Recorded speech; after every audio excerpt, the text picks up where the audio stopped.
Hi friends, welcome back to the channel. Today, I'll show you how to turn off location tracking on your Android phone. This can help improve your privacy, save battery life, and give you more control over which apps can access your location. Open the Settings app. The Settings menu is where you manage most of your phone's features, including apps, connections, privacy, and security options. Next, scrolling and see the location option. On some Android devices, it may also appear as location services.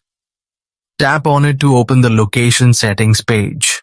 Now you will see a main toggle switch top of the screen. This switch controls location access for your entire device.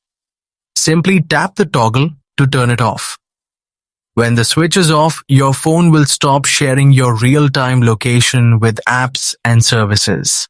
If you prefer, you can also manage location access for individual apps from this same menu. This allows you to keep location on for important apps like Maps while blocking others.